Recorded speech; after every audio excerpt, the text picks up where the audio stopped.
Welcome, everyone. If you're able to keep your cameras on, we'd love to see you. If you can't, we also understand.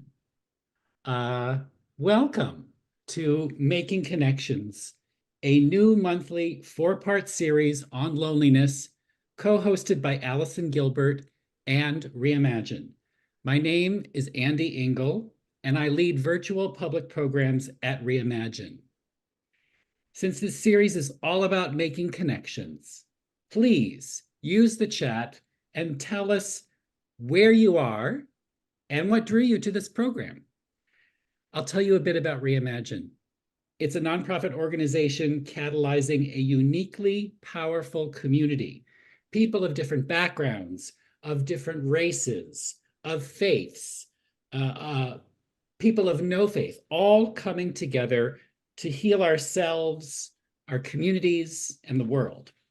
We support each other in facing adversity, loss, and mortality, and to transform life's biggest challenges into meaningful action and growth.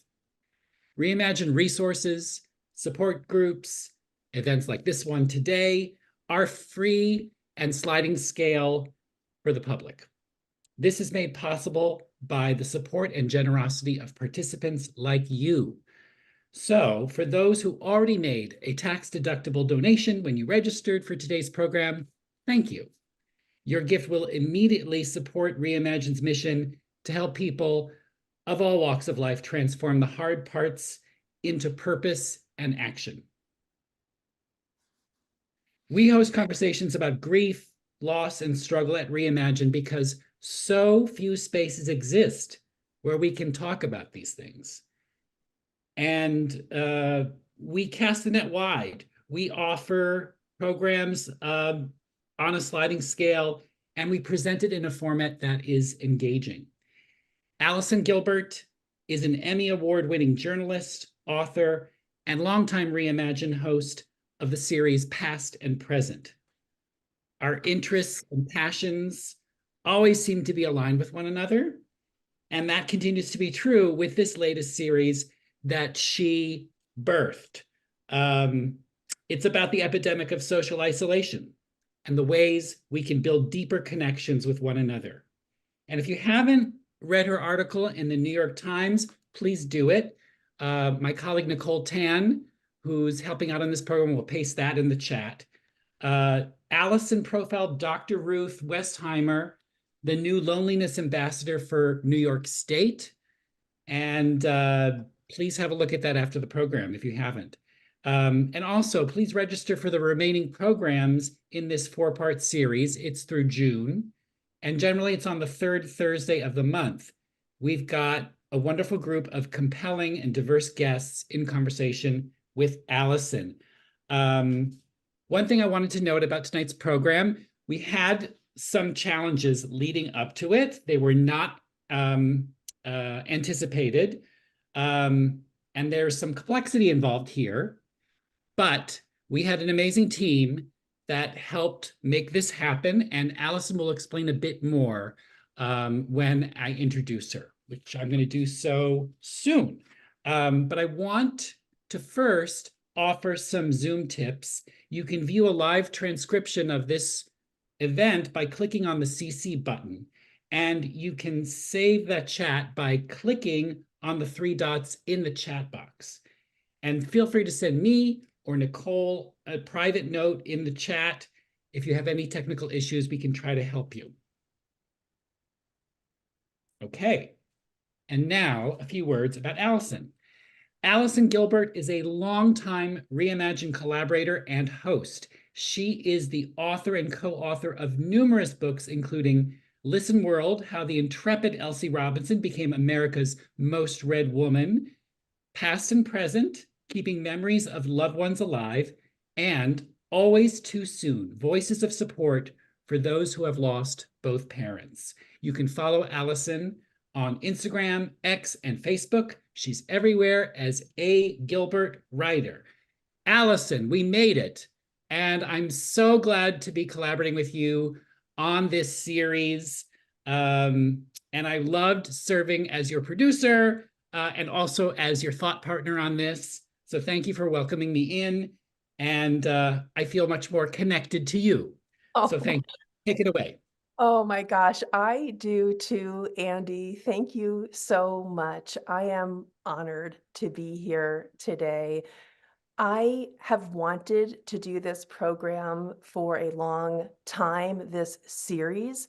It really was born out of the conversation that I had with Dr. Ruth Westheimer when she was appointed New York's first ambassador to loneliness, really the first such role in the entire country. I feel like I've gotten so interested in this topic, and the more that I learn, the more that I know I'm in the just right space for me. What one lesson that has really taken me by surprise is that, of course, connections that are meaningful happen not by chance. Meaningful connections take work. And part of that work is vulnerability and being honest and transparent. So with that in mind, there are two things I want to share. One is that I lost both of my parents fairly young, and that made me feel really lonely. I felt that I was the only person in my young adult life who had been through that experience. And it's taken me years to move through that and find those people and those connections that have made me feel stronger and more whole. Secondly, and this is what Andy was referring to before, we are nothing but nimble here.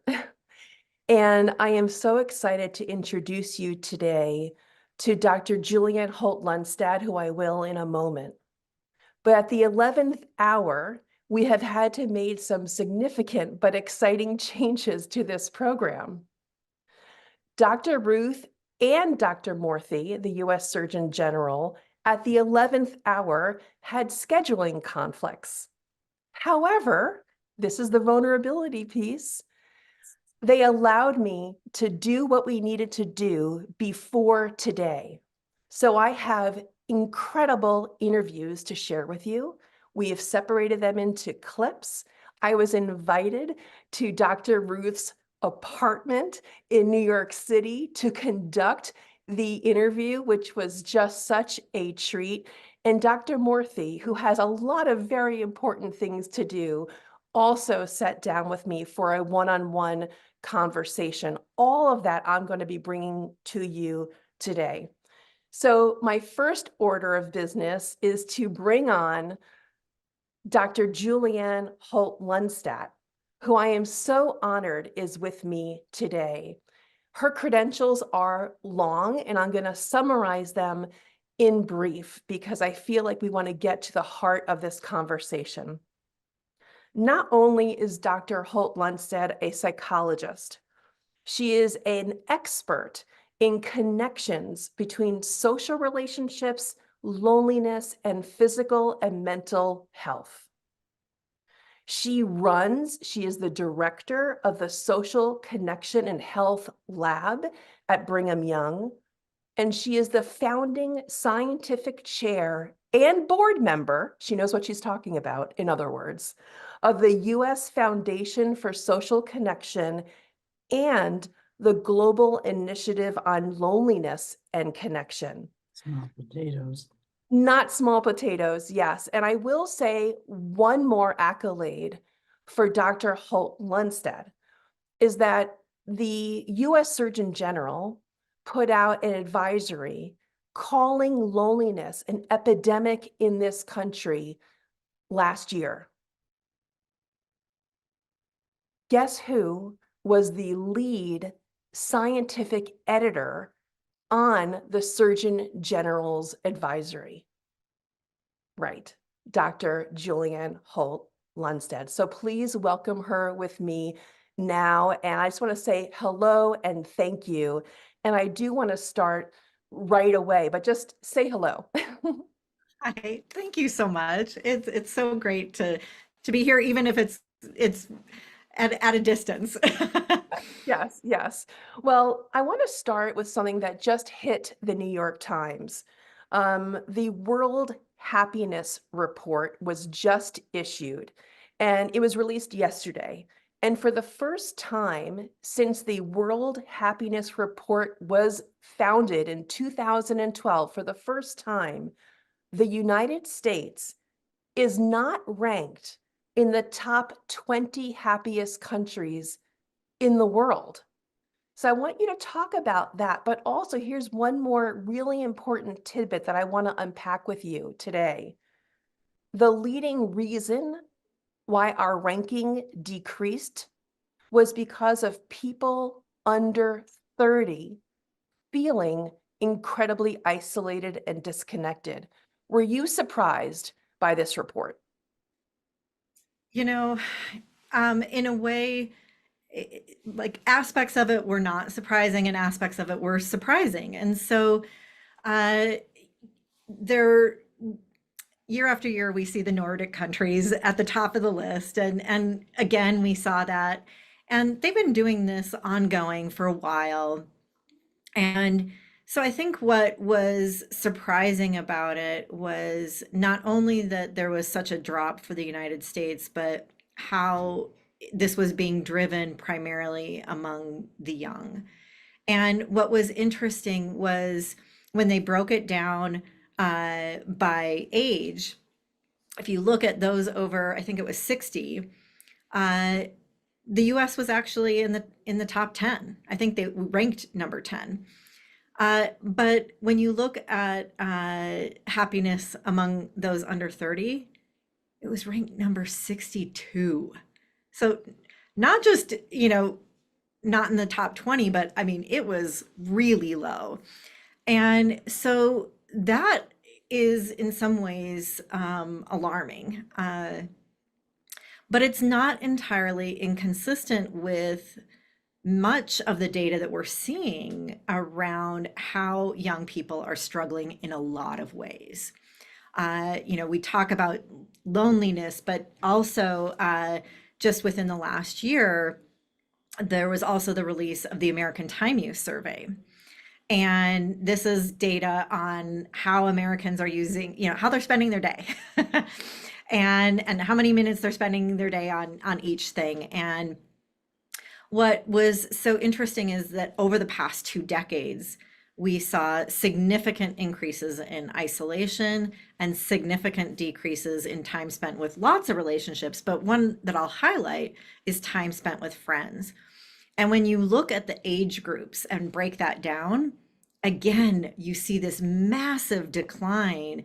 20 years ago, you saw a big age difference with young people spending a lot more time with friends compared to older people. And over the past 2 decades, that has drastically declined to the point that young people are looking more like the older people in terms of time spent with friends. And so it's a bit shocking, but in a way consistent with this other data. Let me interrupt and say this. I love the interaction between you and me, but also those who have joined us today. We had about 300 people sign up for today's Zoom. This topic clearly resonates. People are suffering or they want the information for maybe a loved one. So let's table for now the specificity about young people. But if it's something that anyone here wants to talk about, we are going to have the ability to have Q&A. So let's table that for now, but let's go a little bit broader and let's kind of zoom back just a little bit before we go any further. I've divided my questions into basically 3 buckets. And the first I want to have Dr. Ruth talk about and have Dr. Vivek Murthy talk about too, and of course you, is really about individual agency. What is our power to make a difference as opposed to the governmental role or community role? When we go through our day, you mentioned how we spend our time. how do we adjust our priorities in a way that can be more attentive to this growing sense of isolation? So what I want to do first is play a clip from my interview with Dr. Ruth in her apartment just a few days ago about this very topic, about what people, each individual, can do. Loneliness has to be combated. Loneliness doesn't go away by itself, by magic. Loneliness has to be combated like in a battle. I love what you're saying about the individual's agency, that there's an opportunity for a person to make a change in their own life, that they have power. Do you think it's up to the individual to make themselves feel better? Yes, it's up to each person. You cannot just sit back and say, by magic, I'll feel better. You have to make the first step to make sure that you are combating the loneliness. You are like being a soldier combating the loneliness. Now, something I remember you sharing with me is that when you were a young mother, you would have people over for parties because you couldn't take your daughter Miriam out very easily. Right. You were raising her on your own. You were a single mother, but you wanted to be social. You wanted to have friends. And so is there ever an excuse really to not go outside or invite people in and to invest in these connections? No excuse whatsoever. Because when I was alone with Miriam, every weekend I invited friends and we had parties and danced in the apartment while Miriam was sleeping in the bedroom. Do you feel that you are a good friend to others? Not only do I think that I'm a good friend, I'm a superb friend. I'm like the best friend that anybody could have. I love that. I love that. I would love, if I can call you Julianne, what your take is on that about individual agency. Dr. Ruth says it's a battle and that we can win. So one of the things that I loved is it's not that she didn't face barriers, and we all face barriers, right? And so I assume that her barrier was that she had a small child, and perhaps getting a babysitter or not having being able to leave the child to go out and do that. She found a workaround, right? And I think that that's one of the key elements here is that we all face barriers, but it's recognizing them and finding a workaround, right? and finding a way to get beyond that so that we can still connect. And it's worth the effort. And I think too often we fall into this trap of thinking it's too much work or it's too much effort, but it's worth the effort. And we can get into all the reasons why it's worth it. Yeah. Well, But absolutely worth it. Sometimes it feels rather daunting, and let me now play this clip from the US Surgeon General about his approach and how to make something that feels daunting less so. So play Dr. Murthy's clip, please.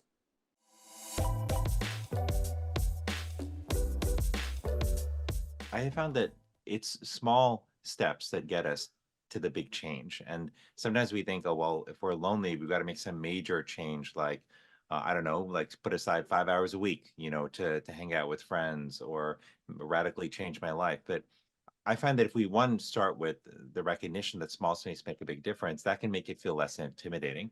I think second is to think about what some of those small steps might be that we can take. So now I want to pass the baton to you, Julianne. What is your favorite small step? We're all here hoping that you can guide us, given all of your work with the social connection and health Lab, with the US Foundation for Social Connection. So we are listening. What's a small step that maybe we can all put into use as soon as we're off today's call? Yeah, I mean, I think one of the easiest and simplest things you can do is to just simply reach out and whether that's a phone call, a text, or if you're around someone in person, is let just uh, a small gesture to let people know that you were thinking about them.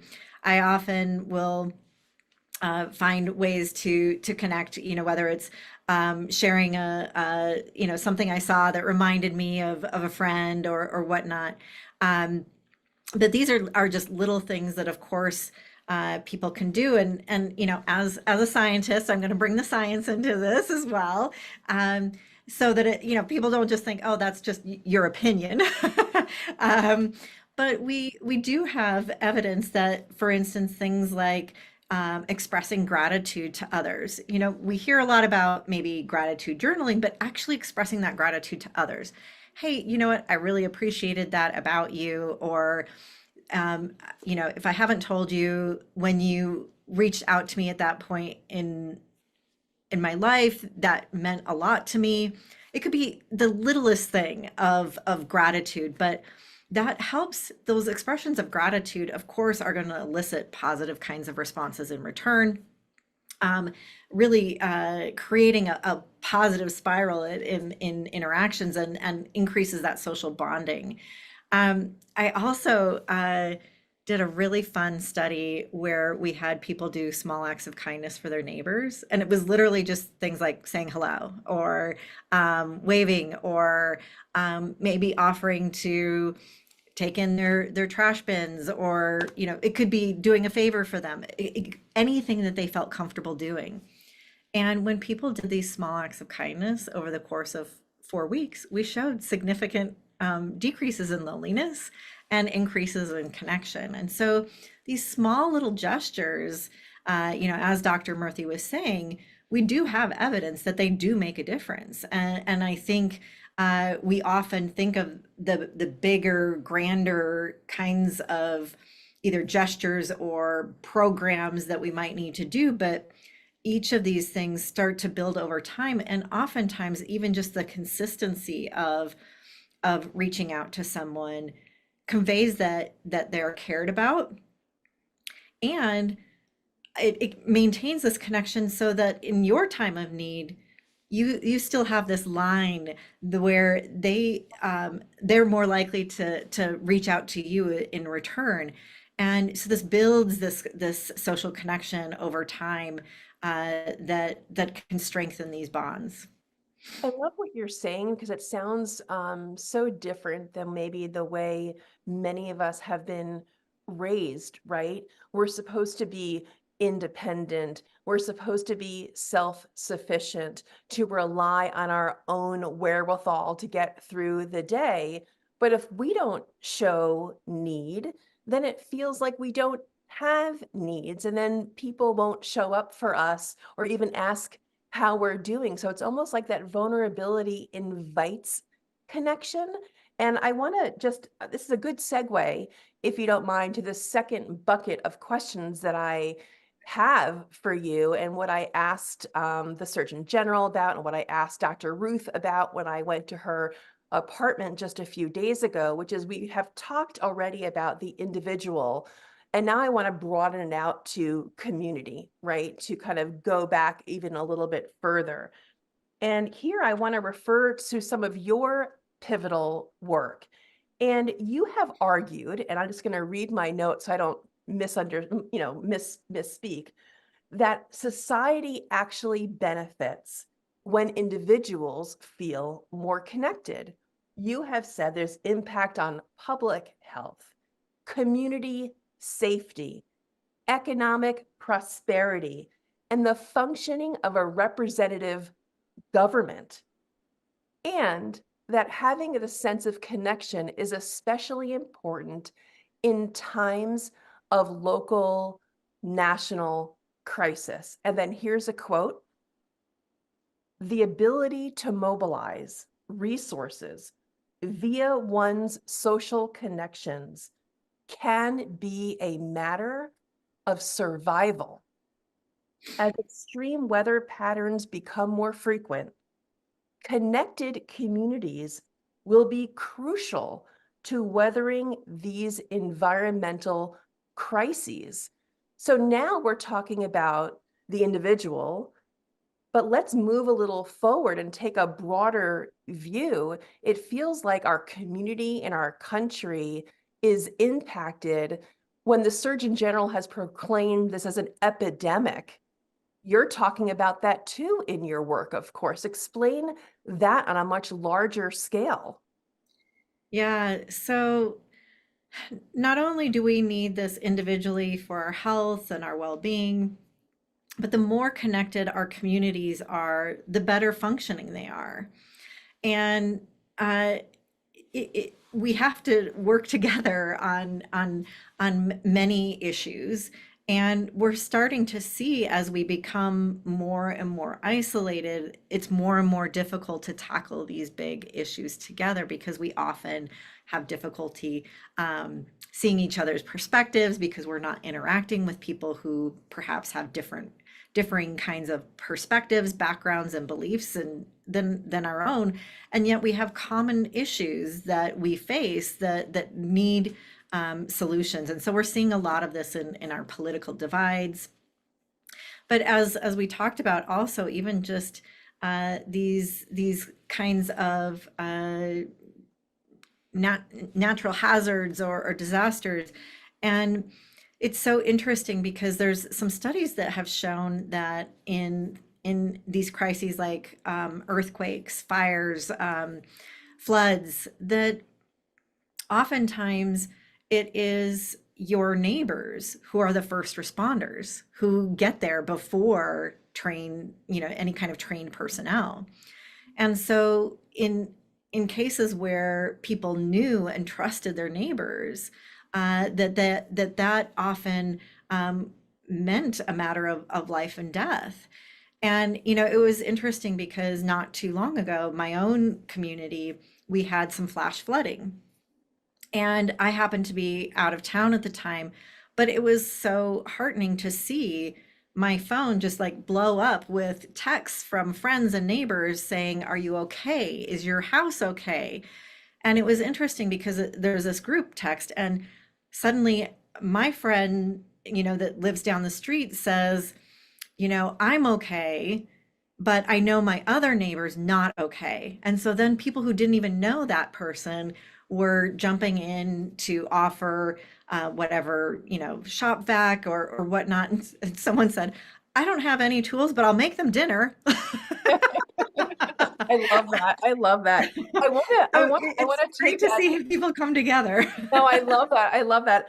I wanted to ask, of course, Dr. Ruth and Dr. Murthy, the U.S. Surgeon General, the same type of question about this this kind of longer lens perspective. And so I asked Dr. Ruth about individual responsibility versus our collective community needs and response. And here's what Dr. Ruth had to say. I'm curious what you feel is the personal responsibility of someone who feels lonely. Is it the government's job to make you feel less lonely? Is it the individual's job? Mm-hmm. Where is the power to feel more connected? Good question. And it's all of the above. It's really everybody's responsibility to say, if I have a neighbor who is lonely, I have a responsibility to find out what can I do to help that neighbor. Before I ask you to respond to Dr. Ruth's comment, I do want to play the Surgeon General's response. And here, he is going to echo another small step that he feels we should bring to the table. And you're going to hear some familiar themes, which I feel is really heartening about what it means to help a neighbor. But really, if you're helping a neighbor, there could be a selfish reason for doing so. So let's hear the Surgeon General.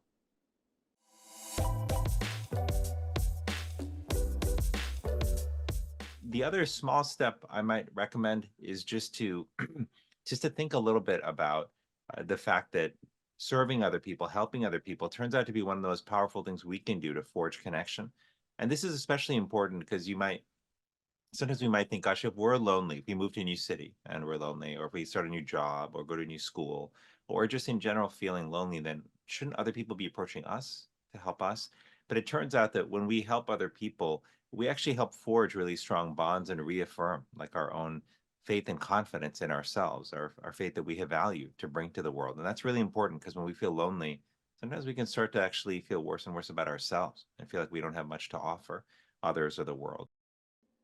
Wow.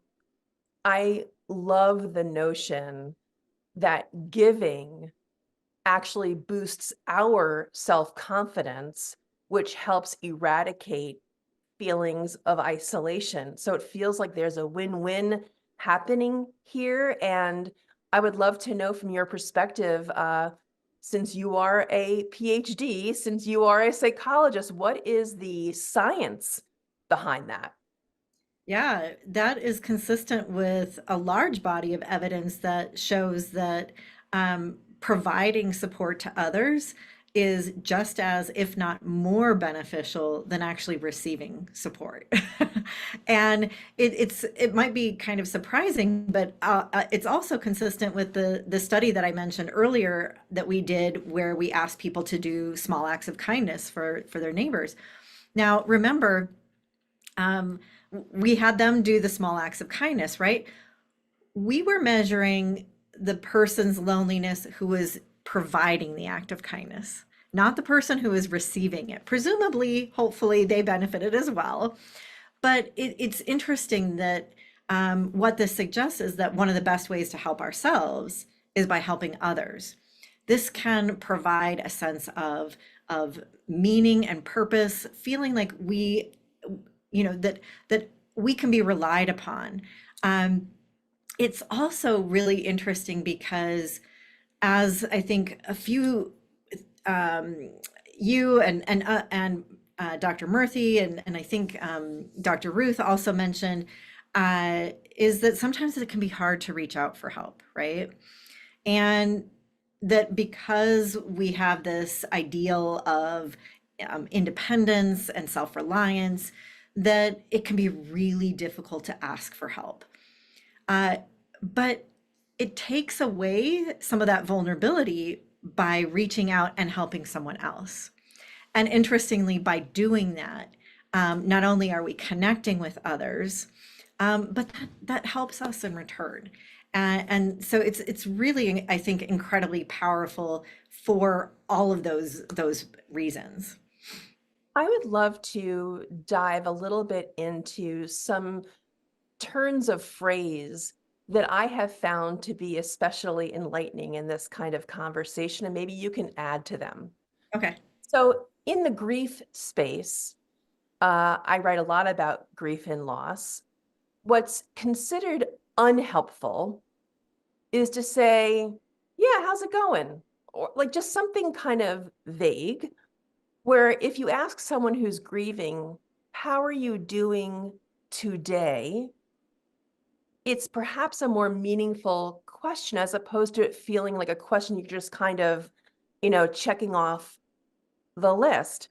I've heard another turn of phrase that I find really helpful. If you're at a cocktail party or a conference or just at a bar, wherever you are, and instead of asking people what they do, which might just be a one-word response, what you do for a living, perhaps asking, what do you do that makes you happy? Or what do you do that brings you joy? Or what hobby are you enjoying lately? Something that's more requiring of that individual to provide context and depth.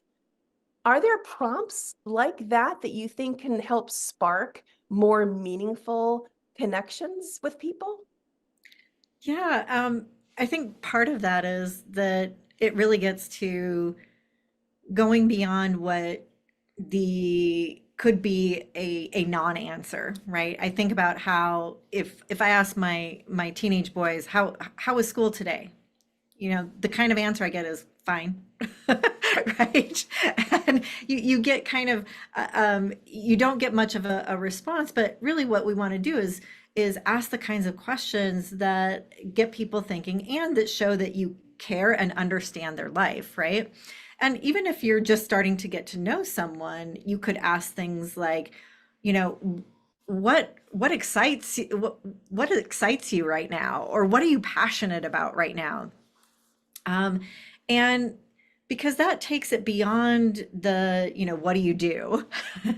But what excites them about what they're doing, or what excites them about their, uh, you know, some project they're working on, or whatever they may be going on in their life right now. I love that, because so often, let's say you've lost your job and you've been unemployed for a long time. We know that's a source of major isolation for a lot of people, to lose that identity that's related to work. And if you don't share perhaps with someone that you have been struggling to find a new job, you're precluding that being a point of connection with somebody else who might be in the same position, but you would never know because you haven't chosen uh, to reveal that of yourself. So it requires a different level of being willing to go there, in the sense of building more meaningful bonds, more meaningful relationships. Now, let me go into our third bucket of Okay. questions. And then, of course, I am going to leave time for everyone to ask you. The doctor is in, so we could definitely take advantage of you being here, which I'm so grateful for. But the third bucket that I wanted to talk to you about is that medically, we haven't really dug into this yet, our physical health, that loneliness can actually be a killer. And unlike other problems or other diseases or other medical conditions or other awful considerations, this one is curable. Tell me about the medical consequences of feeling cut off, of feeling that you are not connected, that you don't belong. Yeah, I think first it may be helpful for many in who are here today who may recognize this as important to their emotional well-being, or perhaps their mental health, but perhaps not really fully recognize how it can impact our physical health and ultimately our longevity. Um, and it really fundamentally comes down to the fact that humans are social beings, and that humans have needed to rely on others for survival throughout human history. And so our brains and our biology have adapted to expect proximity. And when we are alone, or when we are not with trusted others, our brains need to be more active to be vigilant to threats in our environment, and or just to meet the demands of everyday life on our own. And so this can translate into dysregulation of various bodily systems, which, if experienced chronically, can put us at increased risk for disease and ultimately earlier death. So one of the things, and some of my research that I'm most well known for, are my meta-analyses on mortality. And so in one of these, we had data from over 3.4 million people worldwide. And what we found was that when followed over years, often decades, that initially healthy people followed over time, those who were less socially connected died earlier. So those who were lonely had an increased risk of earlier death by 26%, and those who were isolated by 29%. And this is consistent with additional kinds of research that has been done that has looked at this. And I do want to point out, this is death from all causes. And in fact, we actually excluded cases where deaths were due to suicide, not because we thought that that was unimportant, but rather we were worried that people might assume that these deaths were driven entirely by suicide. And so, in the majority of cases, this was disease-related causes of death. So we have very robust evidence of the long-term impacts that this can have on our biology and ultimately our health and lifespan. What I'd like to do before I play those related clips from Dr. Ruth Westheimer and Dr. Vivek Murthy is remind people how they can find out more about your work. Dr. Holt-Lunstad, you can find her on Twitter X at jholtlunstad. You can find her on Instagram at julianne.holtlunstad.phd. You can also find her at the Social Connection and Health Lab at Brigham Young. You can find her work at the U.S. Foundation for Social Connection and the Global Initiative on Loneliness and Connection, where you are the founding scientific chair, a board member. Your credentials, we are so fortunate to have you in our company today. Honestly, like I'm pinching myself. So thank you again. I do want to start this section, these clips of Dr. Murthy. I asked him specifically about our feeling of physical and mental health when it comes to the bereaved. Many times I've worked in this space for years. Someone who is grieving feel like they need to be approached, that they are the ones that are bereft. And so come help me. I am here. And they sit passively waiting for their friends to know, to acknowledge, to show up. And when they don't, feelings of resentment can pop up, which can complicate grief. They could feel more isolated because their friends or their family or even their closest loved ones are not showing up in the way that they would prefer. And so I want to play the clip where the Surgeon General talks about what the griever needs to do.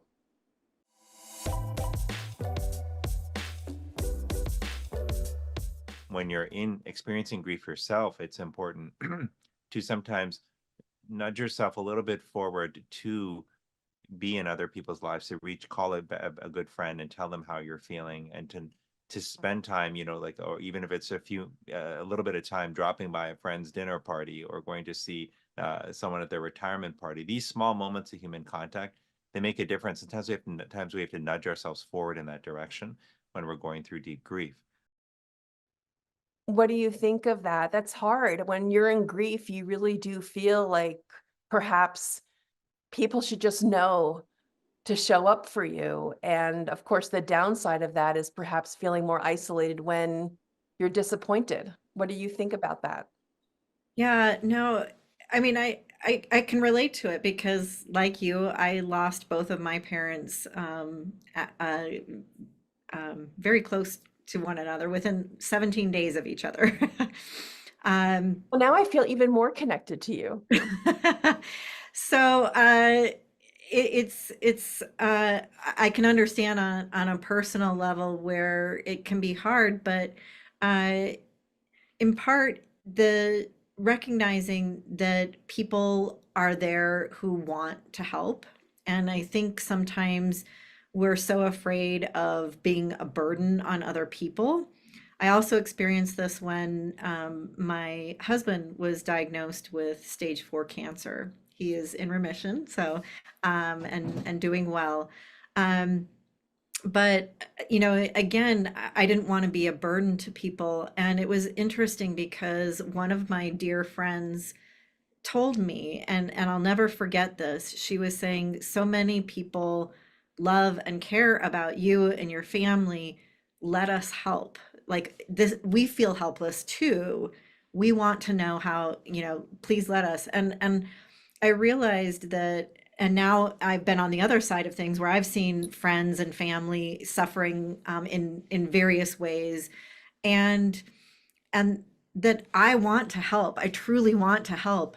And so, and sometimes we need to just let people, and that can be hard, but we need to, because that can also help them, right? And it can help forge these bonds again, so that people can feel close to each other when you're going through hard things.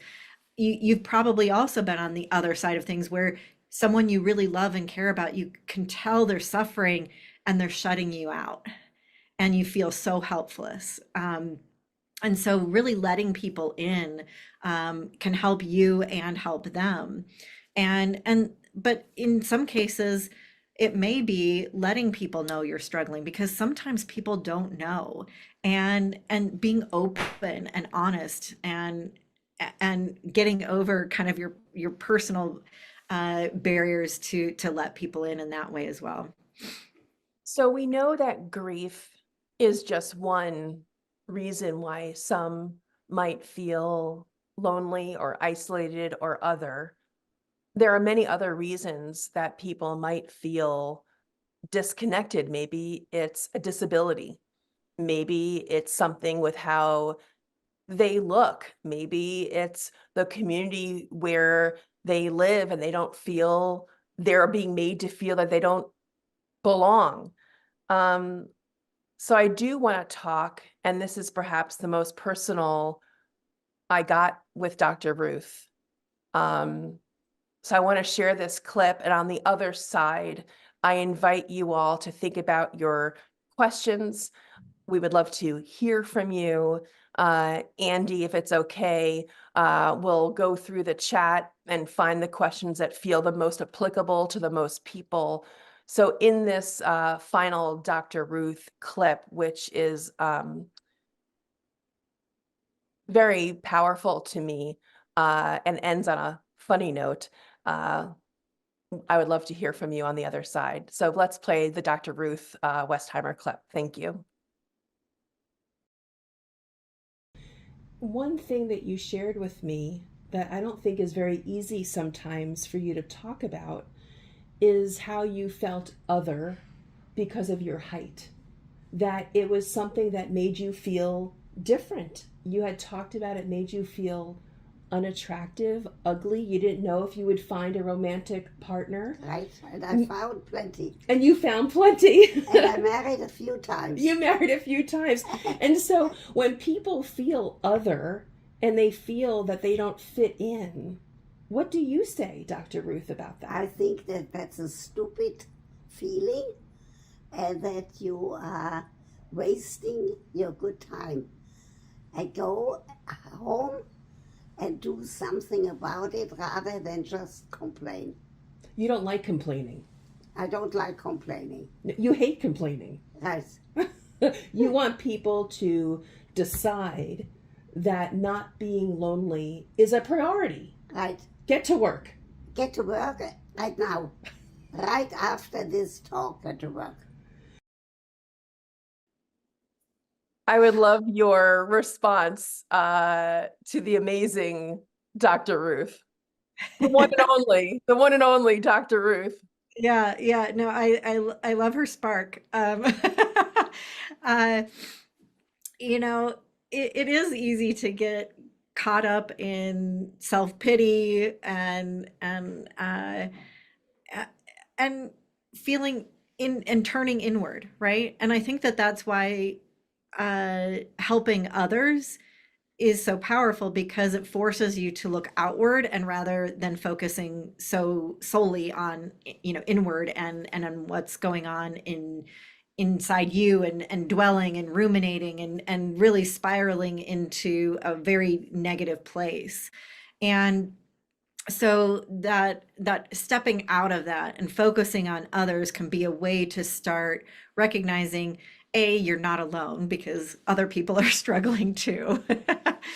And sometimes it can help put your own problems, maybe not, they may not seem as severe, or may seem like they are more approachable, that we can overcome some of these. And I that's not to dismiss any incredible challenges that people face. And so I don't want that to dismiss any kind of empathy for the many kinds of circumstances that are so challenging and often outside an individual's control.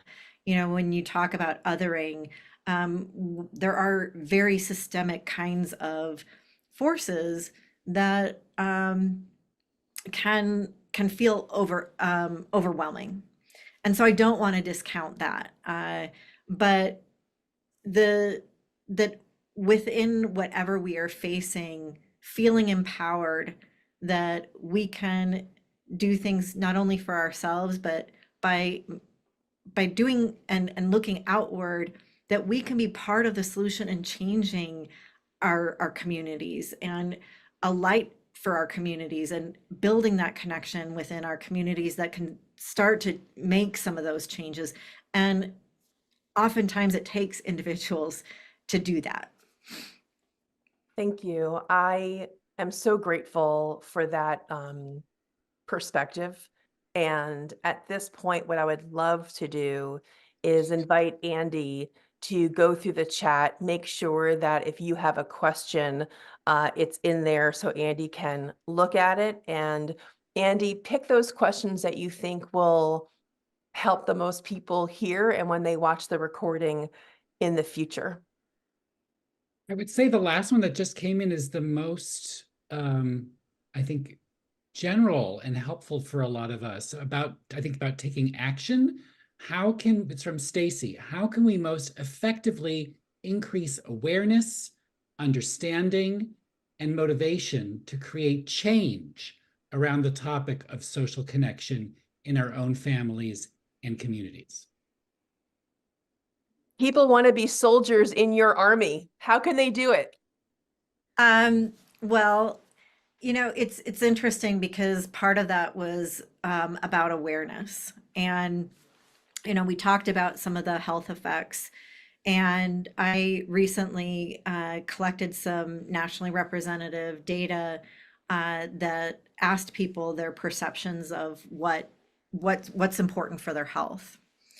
And we saw the usual kinds of things at the top of the list, including things like exercise and not smoking and other things. But sadly, social connection was at the bottom of the list. And so despite the greater awareness that we experienced around the time of the pandemic, it still seems to be focused on emotional well-being. And so we are still lacking as a general, the general US public, lacking awareness of how important this is also for our physical health. And so one way to think about it is also, you know, we have to, if we were to take our relationships just as seriously as we take other lifestyle factors for our health, we have to make time in our busy schedules to exercise, even if it's not convenient, and even if sometimes it's painful. But similarly, we need to make time and prioritize our relationships. And I think that's one of the number one things, is just recognizing just how important it is. And I think that especially on the heels of the pandemic, after we've had to cope with being isolated for so long, we've gotten kind of comfortable being able to stay at home because we have a lot of conveniences. And, you know, many of us can work from home. We can get our entertainment from home. We can shop from home. And it makes it really easy for us to not engage socially. And so we really do need to make an effort. And so I think that, you know, number one step is recognizing just how important it is and prioritizing it in your daily life. So not just, yeah, I value that, but putting it into action. I love what you're saying. And I'll just say, just really, really briefly before Andy, you ask maybe one more question in the time that we have remaining, is that instead of, I'm a writer. So what do I do all day? I'm on my laptop, I'm writing, I'm alone. And I used to then go to the gym alone and plug in my AirPods and, listen to music. But now instead, I make a date with my friend and we go on side-by-side treadmills or side-by-side ellipticals so I can talk and catch up with her, which is such a treat. And it's just a nice thing to do. Andy, a really quick extra question, and then I got one more thing to say before we wrap it up. There's a question about people who have social anxiety. It may not be so easy for someone to get out there and put themselves out there. Someone might have experienced a major trauma about what happened to them within larger groups and can't be with a group of other folks. How can we support folks who have social anxiety and people who may feel unsafe going out there, in the world? Yeah, I think that that's an important question, and there are times when this has, whether it's social anxiety or depression or other kinds of factors that go along with being isolated and lonely, that and especially if you found yourself stuck in that loneliness or stuck in that isolation and having a real hard time getting out of that yourself. Don't be afraid to not only reach out for help with your network, whether that's friends or family, but oftentimes that might mean getting professional help, seeing a counselor, and working with someone who can help you come up with skills that can help you feel more comfortable or work through a prior trauma, whatever it might be that may be the barrier to getting out there, that really is important to get that assistance. That's so important. I have nothing to add. That is like the final word. It is so helpful. I do want to make sure, because I didn't do it yet, that if you want information directly from the Surgeon General, he is on Twitter, Instagram, and Facebook, surgeon_general on Twitter, u.s.surgeon general on Instagram, and he's also on Facebook.